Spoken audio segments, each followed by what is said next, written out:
রাত 12টার পর আমি ম্যামকে বললাম, শুভ জন্মদিন ম্যাম। আজকে এই বিশেষ দিনে সিনিয়র ম্যামের কাছে আমার হাজারো শুভেচ্ছা ও ভালোবাসা রইল।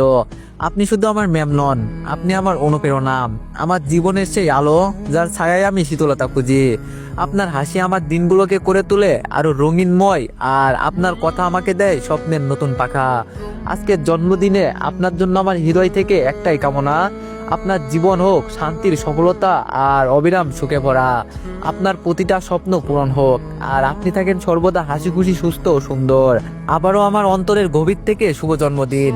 ম্যাম বলল, থ্যাংক ইউ সো মাচ, কিন্তু তুমি কি করে জানলে আজকে আমার জন্মদিন? আমি বললাম, কলেজ থেকে জানছি। ম্যাম বলল, এত সুন্দর করে কেউ জন্মদিনের উইশও করে? আমার আগে জানা ছিল না। আমি বললাম, কেন ম্যাম? ম্যাম বলল, কারণ তোমার মতো করে এত সুন্দর উইশ আমি কখনো কারো থেকে পাইনি। এটাই আমার জীবনের শ্রেষ্ঠ উইশ। আমি বললাম, ফার্স্ট উইশ করতে পারছি তো ম্যাম? ম্যাম বলল, তুমি প্রথম। Thank you so much. আমি ভাবতেও পারিনি আমার জন্মদিনে এত সুন্দর একটা উইশ দিয়ে শুরু হবে। আমি বললাম, আগেই এত এক্সাইটমেন্ট দেখাবেন না। ম্যাম বলল, কেন? আমি বললাম, কারণ গিফটটা এখনো বাকি আছে। ম্যাম বলল, গিফট? তুমি আবার কি গিফট দিবে? আমি বললাম, কেন, ছোট মানুষ বলে কি গিফট দিতে পারি না? ম্যাম বলল, কেন পারবে না? অবশ্যই পারবে, কিন্তু আমার কোনো গিফট চাই না। আমি বললাম, কেন? ম্যাম বলল, তুমি থাকলেই হবে। আমি বললাম, বুঝলাম না। ম্যাম বলল, তোমাকে এত বুঝতে হবে না। আমি বললাম, কিন্তু আমি তো গিফট রেডি করে ফেলছি। ম্যাম বলল, কি গিফট? আমি বললাম, সেটা না হয় দেওয়ার পরই দেখেন। ম্যাম বলল, কিন্তু দেওয়ার জন্য হলেও তোমাকে তো আমার সামনে আসতে হবে। আমি বললাম, সেটা নিয়ে আপনাকে ভাবতে হবে না, আপনি শুধু কাল কলেজে যাবেন, ব্যাস। ম্যাম বলল, কাল তো আমার জন্মদিন, কিভাবে কলেজে যাব? আমি তো ছুটি নিয়েছি। আমি বললাম, প্লিজ আমার জন্য ক্লাস করতে হবে না, ক্লাস শুরু হওয়ার আগেই যাবেন, গিফট নিবেন, চলে আসবেন। ম্যাম বলল, আচ্ছা দেখি। আমি বললাম, দেখি না, প্রমিস করতে হবে। ম্যাম বলল, ওকে প্রমিস, যাব। আমি বললাম, থ্যাংক ইউ ম্যাম। ম্যাম বলল, ওয়েলকাম। আমি বললাম, ওকে ম্যাম, আমি এখন ঘুমাবো, রাত প্রায় 1টা। ম্যাম বলল, আচ্ছা ঠিক আছে, ঘুমাও পিতৃ স্বপ্নচারী। আমি বললাম, আল্লাহ হাফেজ ম্যাম। ম্যাম বলল, আল্লাহ হাফেজ। বলে আমি অফলাইন হয়ে ঘুমিয়ে পড়লাম। খুব সকালে ঘুম থেকে উঠলাম, উঠে ফ্রেশ হয়ে নিলাম। আজকে তো ম্যামের জন্মদিন, তাই অনেক আত্মীয় স্বজন আসবে। এজন্য আম্মু বলল সকাল সকাল গোসল করে রেডি হয়ে থাকতে, তাই আমি গোসল করতে ওয়াশরুমে চলে গেলাম।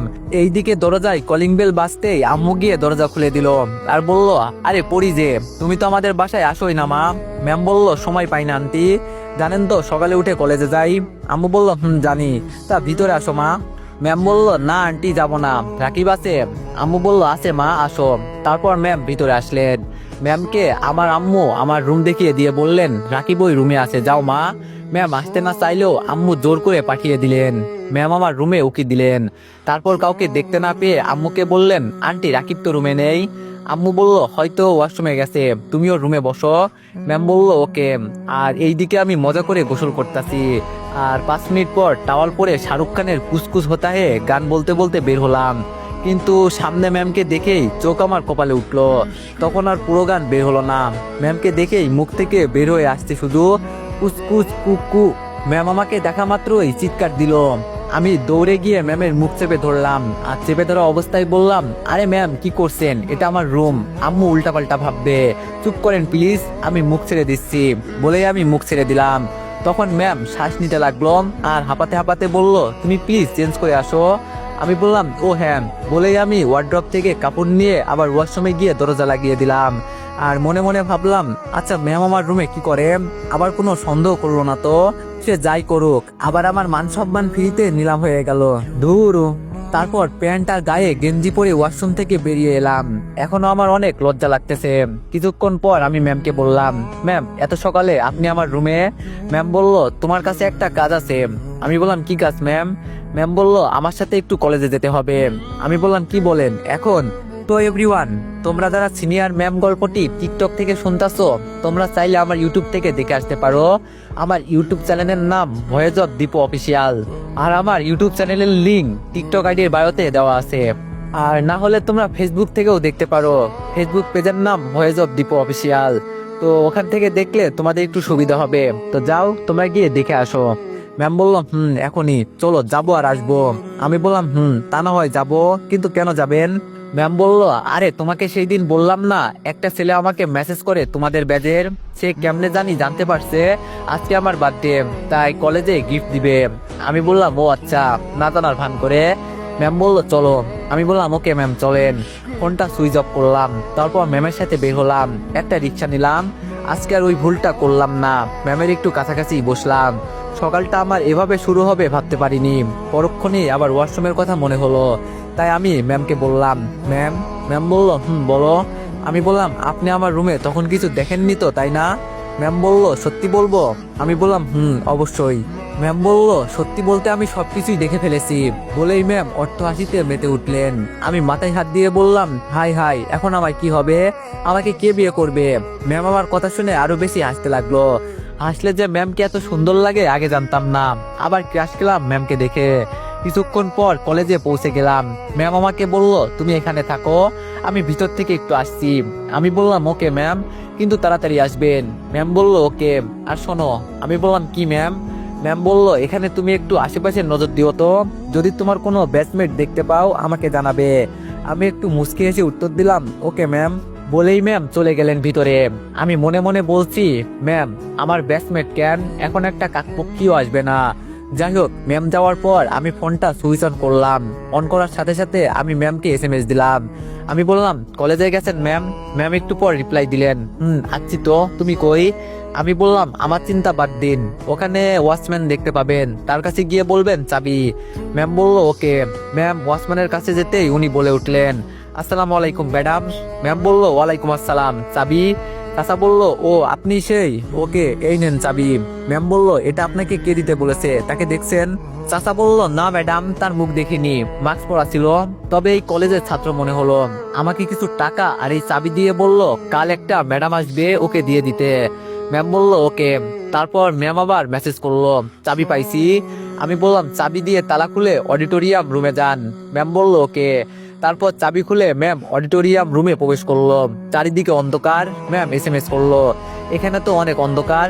আমি বললাম ফোনের ফ্ল্যাশ চালান। তারপর ম্যাম ফ্ল্যাশ জ্বালাতে আশেপাশে অনেক ভালো করে খেয়াল করলো। তার একটু পরেই ম্যাম খেয়াল করে দেখলো স্টেজের সামনে অনেক বড় পর্দা দেওয়া। ম্যাম আবার এসএমএস করলো। ম্যাম বলল সামনে এত বড় পর্দা কেন? আমি বললাম পর্দা থেকে 10 হাত সামনে বেঞ্চের উপর একটা রিমোট আছে দেখেন, ওই রিমোটে গ্রিন বাটনে ক্লিক করেন। ম্যাম আমার কথা মতো পর্দা থেকে 10 হাত সামনে এসে একটা রিমোট দেখতে পেলেন। রিমোটের গ্রিন বাটনে প্রেস করতেই অটোমেটিক্যালি লাল নীল সবুজ অনেক রঙের মরিচ বাতি জ্বলে উঠল এবং রুমকে বিভিন্ন রঙে আলোকিত করে তুলেছে। রুমটা বিভিন্ন ফুল দিয়ে চারিদিকে সাজানো হয়েছে। ফুলগুলো রুমটার সৌন্দর্য আরো বেশি করে ফুটিয়ে তুলছে। ম্যাম যেন অবাক হয়ে আছে। তারপর ম্যাম আবার আমাকে মেসেজ করলো এটা কি করে হচ্ছে, এত সুন্দর কিভাবে হয়ে গেল? আমি বললাম এখন রিমোটের পাশে রেড বাটনে ক্লিক করেন। ম্যাম বলল ওকে। তারপর ম্যাম রেড বাটনে প্রেস করলো আর সাথে সাথে স্টেজে থাকা পর্দাটা উঠে গেল। পর্দার পিছনে যা ছিল সেটা দেখে ম্যাম অবাক হয়ে হা হয়ে তাকিয়ে আছে, কারণ পর্দার পিছনে সুন্দর করে ফুল আর বেলুন দিয়ে লাইটিং করে একটা বোর্ডে লেখা আছে I love you senior ma'am. আমি সারা জীবন আপনার পিচ্চির স্বপ্নচারী হয়ে থাকতে চাই, একটু কি ভালোবাসার সুযোগ দিবেন আমায়? ম্যাম দেখে অবাক হয়ে তাকিয়ে আছে। বোর্ডের সাইডে একটা ব্যাগ ও ঝুলানো আছে। ম্যাম পাশে গিয়ে ব্যাগটা হাতে নিল। তারপর দেখলো ব্যাগে একটা সুন্দর কালো ব্ল্যাক শাড়ি, সাথে আরো 2টা বক্সগুলো ম্যাম খুলে ফেললো। তারপর দেখলো একটাতে রেশমি কাচের চুড়ি, আরেকটাতে রিং, সাথে একটা চিঠিও আছে। ম্যাম চিঠি খুললো আর তাতে লেখা দেখলো আমি আপনাকে যেই দিন প্রথম দেখি সেই দিন আপনি ব্ল্যাক শাড়ি আর রেশমি কাচের চুড়ি পরে এসেছিলেন। সেই দিন বলে বোঝাতে পারবো না ম্যাম, আমার ওই মুহূর্তটা কতটা ভালো লাগছে। শুধু মনে হয়েছিল আপনাকে সৃষ্টিকর্তা শুধু আমার জন্যই সৃষ্টি করেছে, তাই আমি আবার আপনাকে ওই রূপে দেখতে চাই, তাই এই গিফট দেওয়া। আর রিং দিলাম, এই রিং যদি আপনি পরেন তাহলে ভাববো আমার প্রপোজাল একসেপ্ট করছেন। ম্যামের চোখে পানি টলমল করছে আর ভাবছি কিভাবে একটা মানুষ এতটা ভালোবাসতে পারে। আমি আবার ফোনটা সুইচ অফ করে দিয়েছি। ম্যাম আবার আমাকে ফোন করলো কিন্তু ফোন নাম্বার বন্ধ পেল। কিছুক্ষণ পর ম্যাম স্বাভাবিক হয়ে বেরিয়ে আসলো। আমার কাছে পৌঁছাতেই আমাকে বলল সরি অনেকক্ষণ দাঁড় করিয়ে রাখলাম। আমি বললাম নো প্রবলেম ম্যাম।